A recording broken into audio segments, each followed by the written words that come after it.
Bonsoir à toutes et à tous. Je me présente, je m'appelle Tawale Apalhamo et je suis originaire des îles de Wallis et Futuna. Aujourd'hui, c'est ma première petite conférence devant vous et je suis un petit peu stressé, j'avoue. Je ne suis pas trop habitué à parler comme ça devant tout le monde. Et du coup, moi, quand je suis stressé, il y a certaines choses que j'aime bien faire pour évacuer justement ce stress.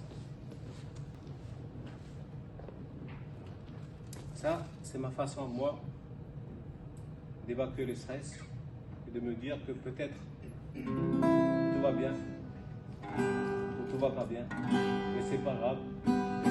La vie est tellement belle.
Voilà, c'est bon.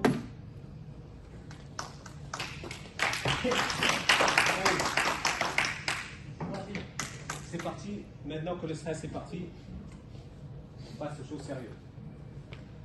Je me présente, je m'appelle Tawale Apalhamo et je suis originaire des îles de Wallis et Futuna.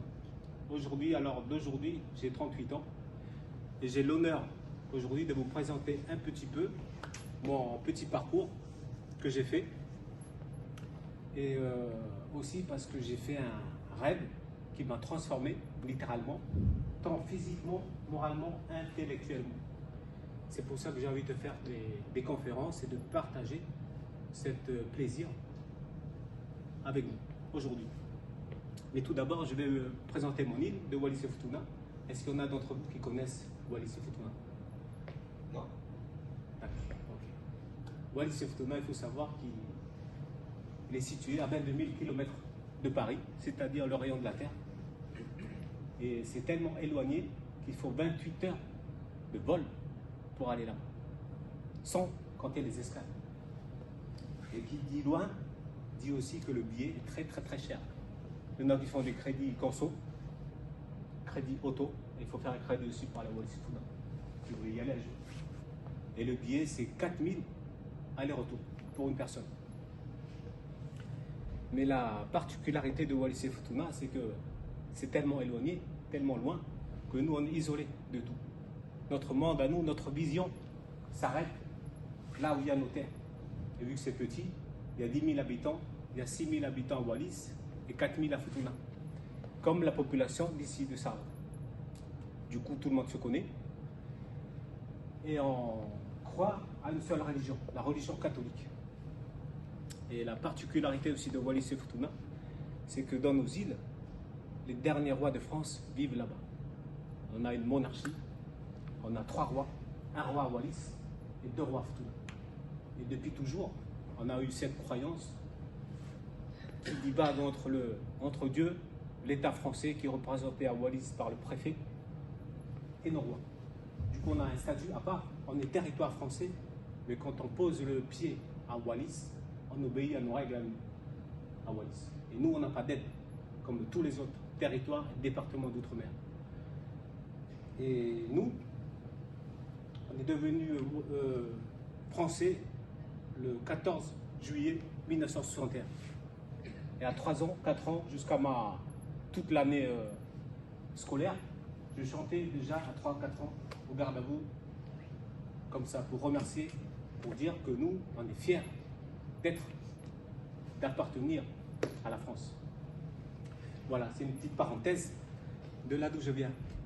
Donc du coup, j'ai dit tout à l'heure, j'avais 38 ans. J'ai vécu ma naissance jusqu'à mes 17 ans à Wallis, dans ce pays isolé. Et à 17 ans, mes parents, ils ont décidé de me faire partir en métropole pour avoir une situation, une vie meilleure. Vu que là-bas, la vie est dure. Mais je pensais que c'était dur.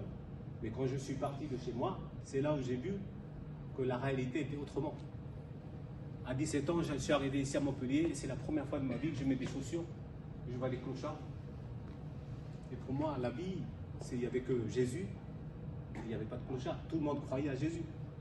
À partir de mes 17 ans, là où j'ai vu qu'il y a d'autres croyances, autres que Jésus-Christ. Et du coup, petit à petit, j'ai passé mon bac à 17 ans, j'ai passé mon bac à 19 ans. 2 ans après, quand j'étais à Montpellier, j'avais mis du temps à m'adapter. J'ai mis 2 ans à m'adapter. Je ne parlais pas trop, déjà le barrière de la langue, parce que moi je parle 2 dialectes et j'ai appris comment parler en vrai français ici. Maintenant je parle 4 langues, je parle l'anglais aussi. Mais au début, il fallait un temps d'adaptation. Et c'est pas évident au début. Du coup, j'ai mis 2 ans à m'adapter. À l'âge de 19 ans, j'ai dit à mon oncle, ça y est, pour moi c'est bon, j'ai compris maintenant un petit peu le système. Je vais prendre mon sac à dos et je vais partir. Je vais faire ma vie. Et j'ai commencé à... Et j'ai eu l'obtention de mon baccalauréat, 19 ans à Montpellier. Et je suis parti à Clermont-Ferrand. Et c'est là où ça a commencé. En 2004. Du coup, de 2004 jusqu'en 2015, je ne suis pas resté un an, plus d'1 an à un endroit. J'ai fait que voyager. J'ai fait que découvrir d'autres horizons, d'autres gens, d'autres perspectives, d'autres gens qui avaient la même vision que moi, ou des gens aussi qui travaillaient, qui vivaient que pour travailler, et sans voir d'autres choses de la vraie vie pour moi. Parce que pour moi, le voyage est une autre perspective qu'on a, que souvent on oublie parce qu'on est tout le temps habitué à aller à l'école, après aller travailler, revenir, faire un crédit, avoir un CDI, avoir une belle maison, une belle voiture. Voilà. Et du coup, en partant après le bac, j'ai passé 1 an, 2 ans pour obtenir un diplôme en IUT génie thermique, énergie, que j'ai raté. Parce que j'ai commencé à m'ouvrir, j'ai commencé à voir les vraies vies, la vraie vie, à aller, vraie vie d'ado, je veux dire. À partir, aller faire la fête en boîte, sortir avec les collègues, découvrir les femmes, l'alcool, cigarettes. Voilà, t'as bien compris. Et voilà. Et tout ça, ça faisait partie du processus qu'on appelle la vie. Et puis un jour, je suis tombé amoureux d'une femme à Grenoble. Et c'est là où j'ai fait ce fameux rêve. Est-ce que vous voulez que je vous partage ce rêve? Oui, on n'attend que ça. D'accord. À mon avis, avant ce rêve, je crois que c'est l'état amoureux, parce que j'étais marié. 2 semaines après mon mariage, je crois que c'est l'état émotionnel qui était tellement haute que j'ai fait ce fameux rêve que je vais vous raconter maintenant. Un soir, appartement Ajaccio, fin avril 2008. Dans mon rêve, je voyais 3 commandos cagoulés, postés derrière une porte, et je les vois communiquer avec les gestuels façon militaire. Et je vois la scène coupée et les 3 qui rentrent dans une chambre cagoulés et tirent partout. Là, je vois le gars qui parle en anglais, qui dit Rumkia, let's go, get out now. Les gars, ils sortent. Moi, je ne comprenais pas parce que je ne parle pas en anglais. Ils sortent, je vois la scène coupée et je revois les gars qui montent sur un escalier issu de secours, je pense, qui part sur le toit. Et je vois le gars, un méchant qui court. Et il y a un autre commando qui essaie de le rattraper, qui tire. Et je vois la balle, l'angle l'angle de la caméra qui est zoomé sur la balle, qui atterrit sur le gars, qui lui, il a sauté et qui atterrit comme par hasard sur un hélicoptère. Et c'est là que je me suis dit, ah, c'est peut-être Hollywood. Et là, le gars, il part, et le commodo, il parle en anglais, il dit, fuck, fuck. Mais le truc qu'il y a, c'est qu'après, je vois que la caméra, il tourne. Il fait une panoramique, une vision panoramique, et il zoome sur le personnage qui parlait en anglais. Mais vu qu'il était cagoulé, je voyais le gars retirer sa cagoule. Et là, j'ai vu mon visage. Et là, j'ai ressenti une émotion que j'espère que vous avez déjà ressentie, ou peut-être qu'un jour vous allez ressentir cette émotion forte, intense. Et c'est là, quand j'ai vu mon visage, je me suis levé, j'ai pris un stylo, crayon, j'ai noté date, lieu et l'heure à laquelle j'ai fait ce rêve. La date, c'était fin avril 2008, le lieu, appartement Ajaccio, l'heure, 1h30 du matin. Je me suis réveillé, je ne sais pas pourquoi j'ai noté tout mon rêve. Je suis parti dans la salle de bain, je me suis regardé dans la salle de bain, et quand je me suis vu, je n'ai pas du tout aimé ce personnage, je n'ai pas du tout aimé ce présent même que j'ai vu, alors que j'avais la vision de moi dans un futur. Et du coup, à partir de ce jour-là, 2 mois après, j'ai construit une petite histoire. J'ai construit un personnage justement pour arriver à ce rêve, à ce fameux personnage que j'ai vu. Parce que j'ai trop aimé, j'ai apprécié cette vision que j'avais. Du coup, je me suis renseigné, je voulais absolument devenir un acteur et partir à Hollywood. Parce que c'était le but final, c'était la scène, c'était cette scène que je voulais le revivre dans la réalité. Du coup, j'ai créé un personnage. J'ai créé un personnage et je l'ai appliqué dans la réalité. Et d'après mes lectures, qui est ici, une histoire façon cinématographique, c'est comme un petit peu comme une dissertation. Il y a l'exposition, il y a la confrontation et il y a la résolution de l'histoire. Toute l'histoire, c'est comme ça. Sauf que dans la façon cinématographique, il y a ce qu'on appelle les points d'intrigue 1 et 2 qui sont là juste pour faire avancer le personnage. C'est juste la seule différence entre un exposé, certes une dissertation, et une écriture cinématographique façon cinéma. Donc voilà, aujourd'hui, ça fait 5110 jours presque que j'ai réalisé ce rêve après ce avril 2008. À la fin, j'ai réussi de toutes ces années, depuis fin 2008, depuis la fin de mon rêve, j'ai réussi à écrire, à me faire aider pour écrire un livre. Et vous avez celui qui m'a aidé aussi pour finaliser tout ça, M. Alexandre, qui est ici. Et la prochaine étape, pour moi, tant qu'à faire, qui dit le plus peut le plus, scénariser ce petite histoire. Mais ça reste un rêve. Mais c'est quoi la vie sans les rêves? Pour terminer, je vais vous parler un petit peu de ce que j'ai appris tout le long de mon petit périple. C'est que je me croyais que j'étais tout seul face à moi-même. Mais j'ai appris que des fois dans la vie, il faut savoir demander, il faut savoir oser faire des choses. Même si on vous critique. Mais la vérité, c'est qu'il n'y a pas de vérité.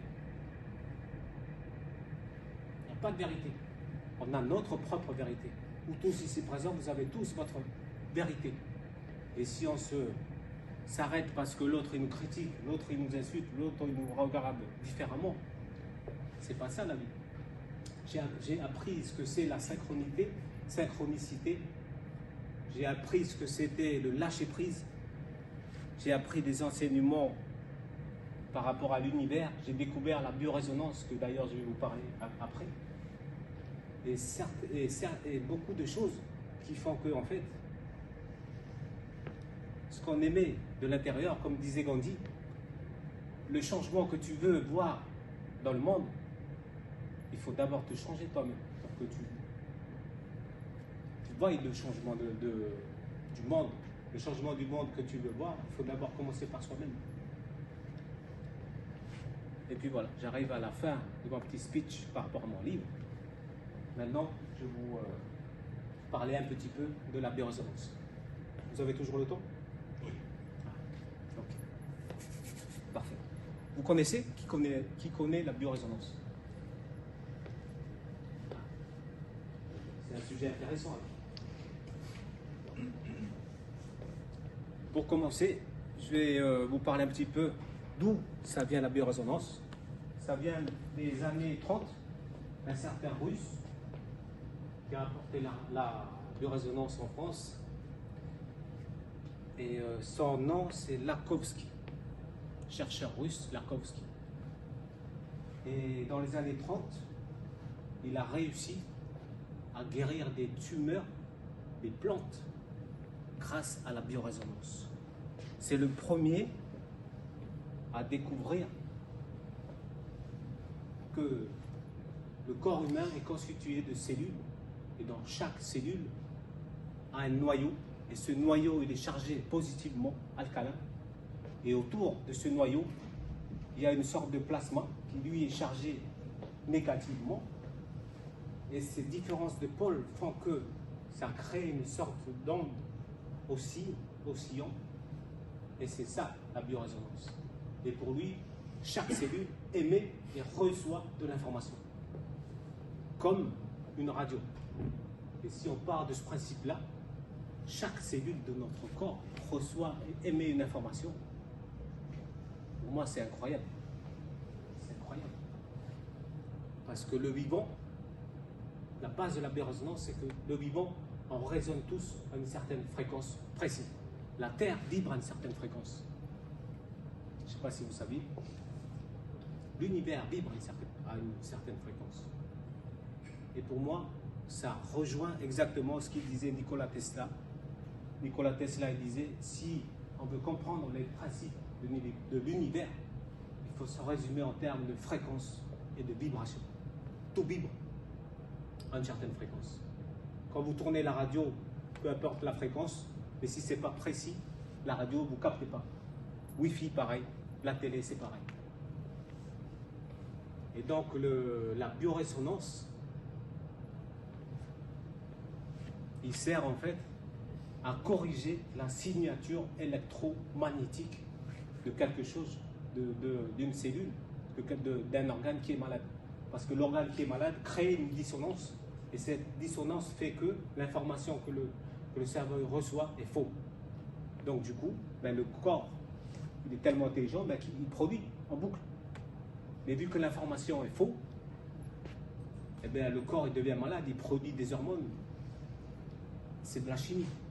Donc du coup, le message que le corps reçoit, il est faux. Donc la biorésonance sert à réguler cette dissonance. Voilà. Aujourd'hui, on est le 15 décembre 2023. J'espère que ce petit discours vous fera réfléchir un petit peu par rapport à vous, par rapport à vos projets futurs, parce qu'il y a janvier 2024 qui arrive, et je sais qu'à chaque fois, on se donne des objectifs précis pour l'année qui va arriver. Et j'espère que vous atteindrez tout ce que vous voulez accomplir ou faire l'année prochaine. Voilà. Je m'appelle Tabale Apalahamo. Merci. Est-ce que vous avez des questions? Le patron, il a toujours des questions. Comment vous avez ressenti cette intervention? Un peu stressant au début. Après, ma petite mise en scène, c'était une mise en scène, la guitare, mais ça m'a fait beaucoup de bien. Parce que si je peux faire devant 7-6 personnes, pour moi, je peux faire devant 100 personnes ou même plus. L'essentiel, c'est le premier pas. Un voyage de 10 000 km commence toujours par le premier pas. Mais c'est le premier pas, souvent, qui est difficile. Une question, est-ce que tu changerais des choses sur tout ton chemin par rapport au livre? Est-ce que tu as des regrets ou des choses que tu aurais fait différemment?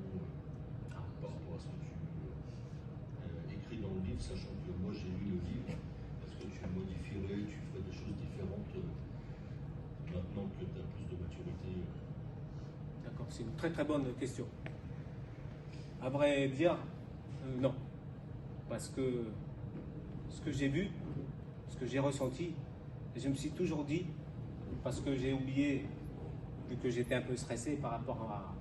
J'ai oublié de présenter la femme avec qui j'étais marié. Elle était médecin et elle gagnait déjà, il y a 14 ans en arrière, très très très bien sa vie. Et moi j'étais sergent à l'armée de terre. C'est-à-dire que peut-être qu'aujourd'hui j'aurais 3-4 maisons, beaucoup de voitures, beaucoup de gamins. Mais je penserai toujours à qu'est-ce que j'aurais pu faire si j'avais suivi l'inconnu, si j'avais suivi ce petit monde imaginaire, ce rêve que je voulais. Et là, actuellement, on est aujourd'hui, en 2023, et je la contacterai pour lui dire, tu vois, le gamin que j'étais, j'ai toujours été un petit peu un rêveur et je ne regrette pas. Comment tu vas mettre en place ta biorésonance? Avec quel matériel, quel outil? Merci beaucoup. La biorésonance, comme tu avais dit, moi j'ai investi 3 000 € sur l'outillage. Moi j'ai ce qu'on appelle synchromètre. Moi j'ai une sorte de deux platines. En fait, on met une fréquence précise et sur l'autre platine, on met une fréquence, par exemple, c'est le foie. Si par exemple il y a quelqu'un qui a un souci de foie, je mets le foie qui vibre à une certaine fréquence, qui est bon, qui est calibré, et je mets l'autre sur l'autre platine beaucoup des fréquences de métaux lourds, de bactéries. Parce qu'il faut savoir que la biorésonance, ce qui crée la maladie, c'est l'intrus.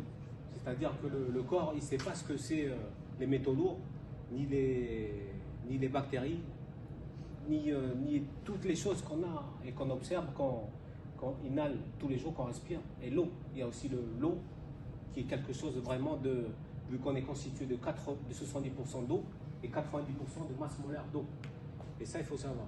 Et il y a des recherches, je ne sais pas si vous connaissez un certain Jean-Luc Montagny,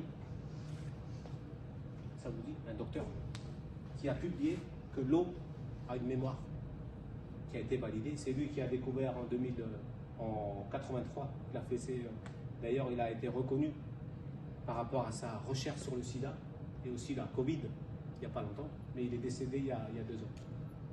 Et lui, il a réussi à dupliquer l'ADN, une séquence d'ADN, et le republier en informatique à des kilomètres plus tard. L'expérience a été faite ici à Paris et dupliquée en Australie, en Italie. Et du coup, il y en a des médecins qui ont validé, il y en a, ils n'ont pas du tout validé. Du coup, pour revenir à ma méthodologie par rapport à la biorésonance, j'ai des fréquences, j'ai des plateaux et j'ai aussi quelque chose qu'on appelle le zapper. Ça sert à zapper parce que vu qu'on vibre à une certaine fréquence, il y a la fréquence précise des bactéries, des métaux lourds. Et ça, le zapper, il sert à détecter et à envoyer la fréquence précise dans le corps humain. C'est le corps qui part homéostasie. L'homéostasie, c'est la capacité qu'a le corps de s'auto-guérir, qu'on oublie souvent. Comme disait, quand on passe médecin, on jure par la main droite et on jure avec le serment d'Hippocrate. Mais avant Hippocrate, il disait que quand on se guérit, qu'il n'y a pas de médicament en fait pour se guérir. C'est par homéostasie, c'est nous-mêmes qui se guérissons par la nourriture. Je voulais rajouter que la biorésonance est reconnue en Russie, c'est même remboursé par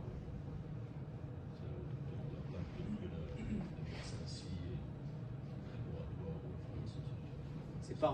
C'est pas reconnu ici, c'est reconnu comme une thérapie, mais pas comme une science. Mais en Russie, ça existe depuis beaucoup plus que 100 ans. En Suisse, tout le monde connaît la Suisse, comment ils sont riches. Et il y a la biorésonance et il y a la médecine traditionnelle qui collaborent tous les deux, qui convergent sur le même chemin. Mais ici en France, on a environ 150, pas plus, de praticiens en biorésonance. Et qui n'est pas remboursé. Sinon, c'est trop facile. Donc, question. Tu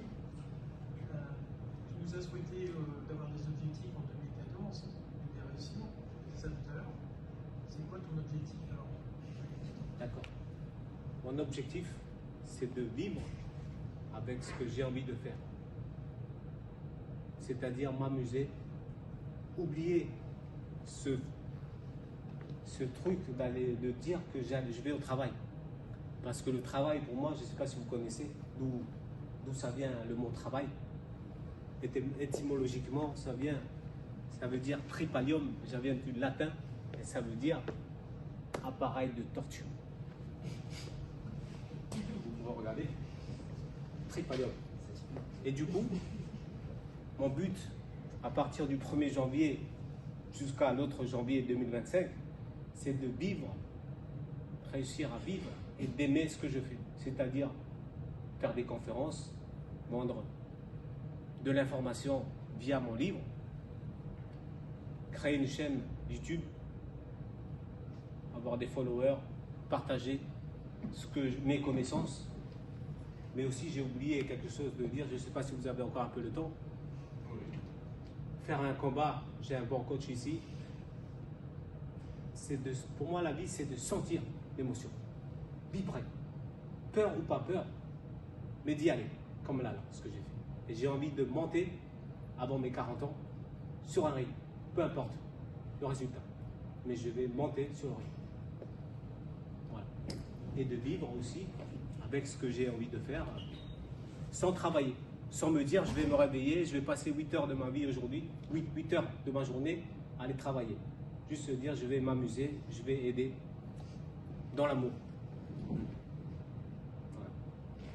Les objectifs de 2024. C'est rêver, oui. C'est oser. Comme ils disent dans le premier paiement dans l'armée, qui ose gagne. Et qu'est-ce qui t'empêchera de faire cet objectif? Moi-même. Notre plus grand ennemi, pour moi, je parle que pour moi, par expérience, c'est moi-même. Parce que vu que je sais maintenant que l'univers, comme disait Paulo Coelho, l'univers peut se contenir sur un seul cellule. Il y avait un chercheur, je vais m'éloigner encore un petit peu, pardon. Nassim Haramein, ça fait depuis 20 ans qu'il fait des recherches, un chercheur autodidacte. Il a réussi à approuver et à continuer à soutenir la thèse E est égal à MC2 d'Einstein. Il a réussi à dire que si on enlève toute la matière d'une cellule, parce que dans une cellule, il y a beaucoup de vide. Et lui, il a aimé cette hypothèse-là, que peut-être dans ce monde à laquelle on vit, on est peut-être des hologrammes, et que le vide, en fait, il est plein. Parce qu'on ne sait pas. On ne sait pas si le vide est plein ou le vide est vide. Mais en tout cas, il a réussi à soutenir cette thèse-là que dans le vide, il peut continuer, que la matière en fait n'existe pas. On est composé de 0,0001 de matière. Tout le reste, c'est que du vide, que de l'énergie. Dernière question, comment on va faire pour commander ton livre ou pour commander ton livre? D'accord. Là, il y a une prochaine dédicace que je vais faire le 13 janvier. Bonne question, merci Alex. À Leclerc. Leclerc Culture, espace culturel. Je serai là-bas toute la journée. C'est un vendredi, je crois, 13 janvier, et je serai là-bas avec ma guitare et un micro. Parce que je crois que les gens ils vont se dire mais c'est qui chante tellement mal, je vais le voir. Et quand il va arriver, il y aura mon panneau, il va se dire ah, mince, c'est encore un marrant qui fait le con. Il va pleuvoir. Le 13 janvier. 13 janvier. Et après, vu que c'est ma petite mini-conférence, j'aimerais bien plus tard faire des grosses conférences en Brive, un peu partout ici. Pas en tant que coach, mais en tant que conférencier. Et tout en parlant un petit peu de mon histoire et voir aussi les points, les détails que je peux enlever, les bleus, les fautes que j'ai fait, vu que c'est enregistré. Et il n'y a que comme ça qu'on évolue. et aussi pour donner aussi, parce qu'il faut savoir qu'ici en France, on est quand même le premier pays consommateur d'antidépresseurs. Et des fois, rien qu'avec la voix, rien qu'une présence, ça peut enlever cette façon, cette vision, comme on dit, l'effet placebo. C'est la force d'y croire. Et même, je dirais plus que dans les années, je ne sais pas si vous connaissez, Émile Coué, non, mince. Émile Coué, il parlait de l'autosuggestion. L'autosuggestion, c'est de répéter constamment quelque chose. Et lui, il disait cette citation comme une sorte de mantra, et ça a guéri des milliers et des milliers de gens. Et ce mantra-là, il disait que de jour en jour, c'est-à-dire il y a une continuité, de jour en jour et en tout point de vue, je vais de mieux en mieux. De jour en jour et à tout point de vue, je vais de mieux en mieux. Ça simplifie, mais la phrase est a tellement de sens qu'il y a une continuité, après il y a une fin. Mais cette continuité, on va de mieux en mieux. Et tous les jours au quotidien, il y en a, ils disent ça, 10, 5, 100, 1000 fois par jour. Et au bout d'un certain temps, il n'y a plus de maladie. La maladie se dissipe. Donc, au fond, c'était quoi ton objectif par rapport à nous? Je vais faire passer quel était ton L'objectif, message? Ouais. c'était de voir mes réactions. Si je pouvais parler ou pas, ou j'avais des bugs, ou c'était chaotique. Je ne savais pas quelle réaction j'allais avoir face à vous. Même si c'était ça, c'est des gens que je connais très bien, mais on ne sait jamais, on ne sait pas où on va. Quand on est devant, face à des gens. Dans ce sens-là, je suis d'accord. Et dans l'autre sens, c'était faire passer un message, faire passer quel est en fait l'objectif versus ton histoire. Oui, c'est dans un premier pas de faire passer le message, un bon message de mon petit parcours. C'est un petit peu égoïste, mais pour moi c'est un bon message d'avenir, de croire à quelque chose, et même si c'est pas réel, mais le fait d'y croire, c'est beaucoup. C'est comme un enfant, on lui fait comprendre que que le Père Noël il est là, mais un jour il va découvrir qu'il n'y a pas de Père Noël. Et c'est ça ce lien que je voulais vraiment créer, de savoir que oui, je peux monter en tant que conférencier et de parler, faire passer un message d'amour et d'espoir. Vu que maintenant je peux parler devant 5 personnes, c'est bon. 100 personnes, ça passe. En fait, ma vie, de mon rêve jusqu'en 2015, j'ai validé un personnage que j'ai suivi. Un personnage imaginaire que j'ai juste suivi dans la vraie vie. Donc mon histoire, mon scénario, que j'ai présenté à Hollywood, là-bas quand j'étais là-bas à l'école, ils m'ont dit c'est bien, c'est très très bien ce que tu as fait. Ils m'ont dit man, Hollywood, you are in Hollywood man, it's Hollywood, but you have more, we need more. Ce qu'ils me disaient, on en veut plus, il faut plus, we need more. Mais je suis arrivé avec eux, ils ont aimé. Le petit parcours de rêver, inventer une histoire et d'appliquer. Voilà. Alors, pour te dire, j'ai payé 10 000 € pour l'école. J'ai payé un metteur en scène de Al Pacino, je l'ai vu, qui coachait un gars qui fait du coaching. Et il m'a dit, ici, c'est le business. Ici, là, tu tombes, il y a 10 000 élèves qui viennent chaque mois. Il faut que tu sors du lot. Soit tu as de l'oseille, soit tu continues et tu seras peut-être parmi les 1% qui va réussir. Ou 0,005%. Ici, c'est le business.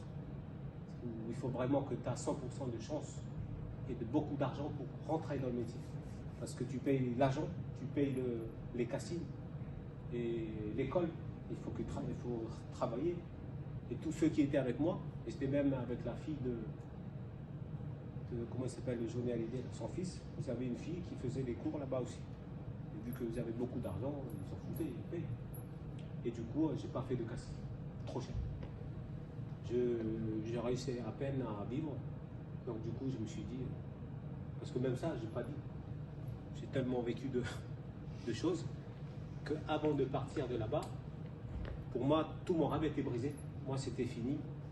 Et du coup, j'ai repensé à un message de, je ne sais pas si vous connaissez Paulo Coelho, l'alchimiste. L'alchimiste. Et ça parle en fait d'un petit berger qui s'appelle Santiago, qui est parti, qui a fait tout le tour du monde pour chercher un trésor. Et il arrive à la fin.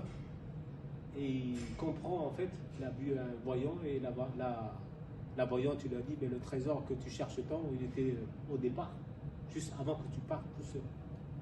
Le trésor, c'est tout le parcours, tout le cursus que tu as fait. Mais tu as juste vu la destination et tu as oublié tout ce que tu as fait. C'est ça en fait le trésor caché.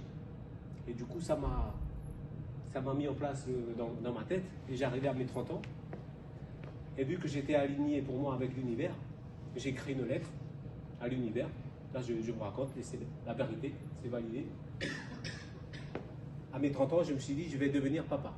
Et vu que maintenant l'univers est avec moi, je vais décrire la femme que je veux.